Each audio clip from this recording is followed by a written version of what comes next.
Bismillahirrahmanirrahim. Assalamualaikum warahmatullahi wabarakatuh. Alhamdulillahi rabbil alamin. Wassalatu wassalamu ala asrafil anbiya'i wal mursalin wa ala alihi wa sahbihi ajma'in. Amma ba'd. Dewan Hakim yang arif lagi bijaksana, hadirin wal hadirat, insan mulia yang dirindukan syurga. Indonesia saat ini sedang berada di dalam fase kegentingan, di mana tingkat kepercayaan rakyat terhadap pemerintah kian hari kian menurun. Dikarenakan pemimpin kita banyak yang terjerat kasus korupsi. Bagaimana reformasi mau terrealisasi sementara pemimpin kita mengalami dekadensi?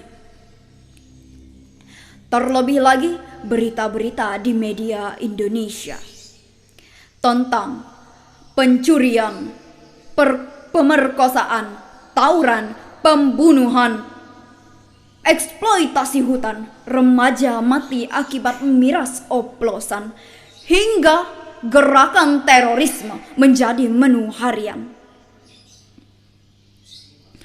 Lantas timbul pertanyaan, apa yang harus kita lakukan?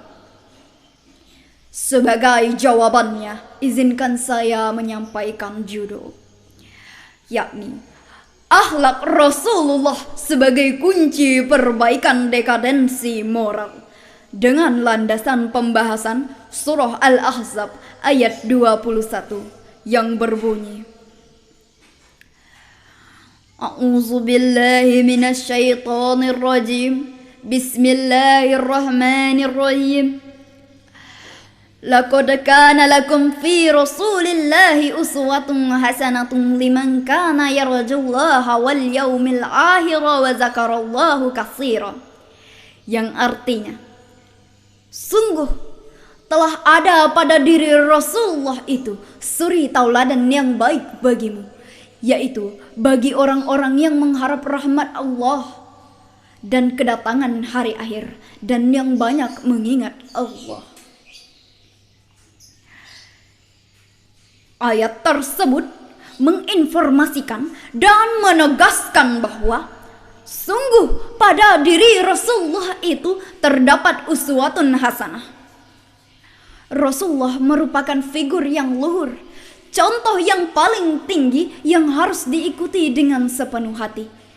Hingga Abu A'la al-Maududi di dalam bukunya The Prophet of Islam mengatakan bahwa he is the only example. Rasulullah merupakan contoh yang paling sempurna. Di dalam dirinya terdapat kebesaran dan kemuliaan sifat manusia. Sebagai contohnya, ketika Ka'bah dalam perbaikan oleh Makkah, di mana saat itu pekerjaannya hanya tinggal mengangkat dan meletakkan Hajar Aswad, setiap kepala suku merasa berhak untuk melakukan pekerjaan tersebut. Lalu timbul pertikaian. Singkat cerita, Rasulullah datang dan menjadi hakim atas perkara tersebut. Rasulullah kemudian membentangkan kain dan meletakkan Hajar Aswad di tengahnya, dan kemudian memerintahkan kepada setiap kepala suku untuk memegang setiap ujung kain dan kemudian mengangkatnya. Ketika sampai di tujuannya, Rasulullah meletakkan sendiri Hajar Aswad tersebut. Akhirnya setiap kepala suku merasa puas atas keputusan Rasulullah dan pulang tanpa pertikaian. Sebegitu pentingnya akhlak Rasulullah dan kebesaran sifat beliau sebagai seorang pemimpin yang mengutamakan kepentingan rakyat dan akhlakul karimah, hingga akhirnya mampu merubah dari yang biadab menjadi beradab, yang dulunya berseteru kini menjadi satu, yang dulunya menyembah berhala kini kembali menyembah Allah Ta'ala. Hingga Michael Hart menyebutkan di dalam bukunya The 100 Ranking of the Most Influential Person in History. Hal tersebut sebagai bukti atas sabdanya, Innama ba'itstum liutammimal makarimal akhlak. Sesungguhnya aku diutus untuk menyempurnakan akhlak. Lantas, bagaimana akhlak di negeri kita yang banyak mengalami dekadensi, terutama pada pemimpin kita? Masih banyak pejabat kita yang bejat berani melipat uang rakyat. Masih banyak aparat kita yang tidak amanat berkecimpung di dunia maksiat. Masih banyak pemimpin kita yang bergelut di kawasan korupsi yang pekat. Akan tetapi, alhamdulillah, masih ada pemimpin kita yang patut diikuti. Masih ada pejabat kita yang bisa mengayomi. Masih ada aparat kita yang peduli. Meskipun kita berada di tengah kegentingan negara kita, meskipun dekadensi merajalela di setiap titik kehidupan, ini adalah tugas kita agar bisa bersama-sama keluar dari lubang buaya menuju pintu surga. Maulid Nabi harusnya dapat membangkitkan ingatan kita dan kita mampu mengimplementasikan kembali ruh Rasulullah ke dalam kehidupan kita sehari-hari, sehingga kita dapat hidup bahagia baik di dunia, masyarakat, keluarga, negara, dan bangsa.